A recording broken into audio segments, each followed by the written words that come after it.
أعوذ بالله من الشيطان الرجيم.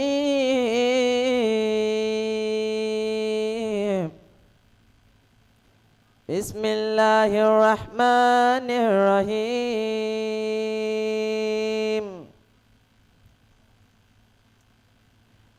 إنا فتحنا لك فتحا مبينا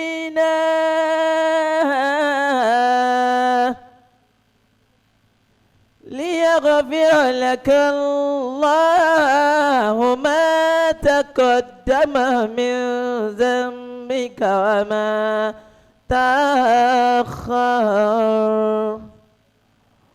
ويتم نعمته عليك ويهديك صراطا مستقيما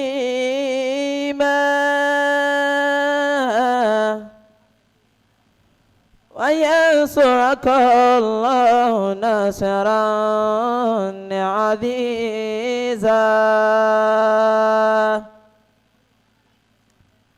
هو الذي أنزل السكينة في قلوب المؤمنين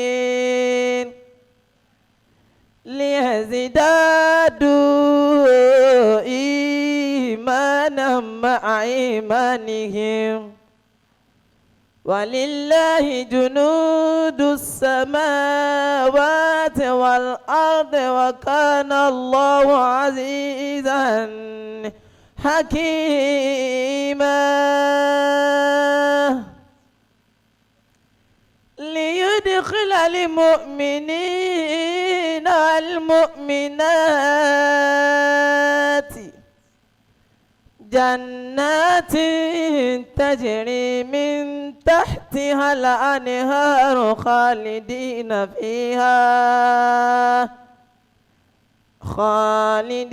فيها ويكفر عنهم سيئاتهم وكان ذلك عند الله فوزا عظيما. ويعذب المنافقين والمنافقات والمشركين والمشركات الظانين بالله ظن السوء عليهم دائرة السوء وغضب الله عليهم ولعنهم وأعد لهم جهنم وساءت مصيرا. ولله جنود السماوات والأرض وكان الله عزيزا حكيما.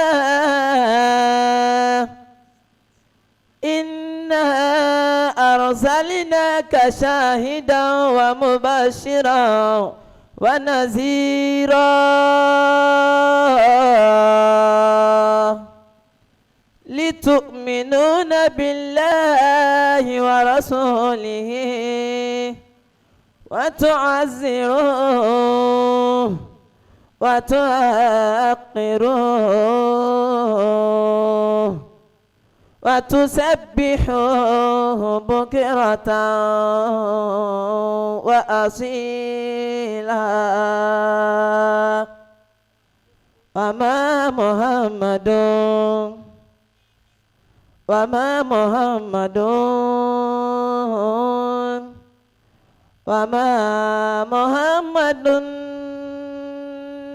أبا أحد من رجالكم فلكن رسول الله وخاتم النبيين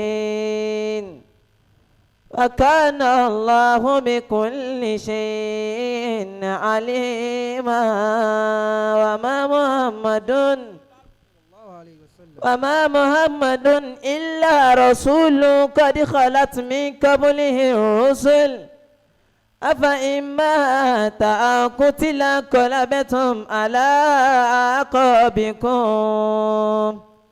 ومن ينقلب على عقبيه فلن يضر الله شيئا فسيجزي الله الشاكرين محمد رسول الله صلى الله عليه وسلم. محمد رسول الله والذين معه أشداء على الكفار رحماء بينهم تراءهم ركعا سجدا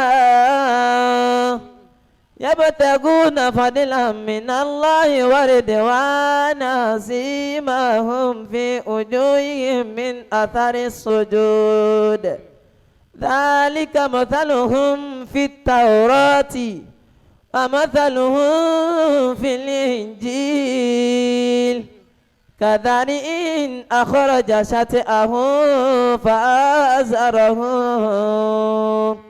فاستغلظ فاستوى على سوقه يعجب الزراع ليغيظ بهم الكفار وعد الله الذين آمنوا وعملوا الصالحات منهم مغفرة وأجرا عظيما صدق الله مولانا العظيم. Allahu akbar. Allahu akbar.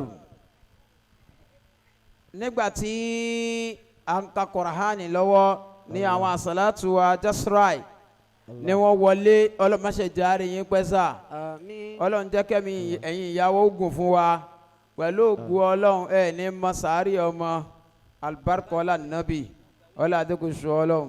Àmín.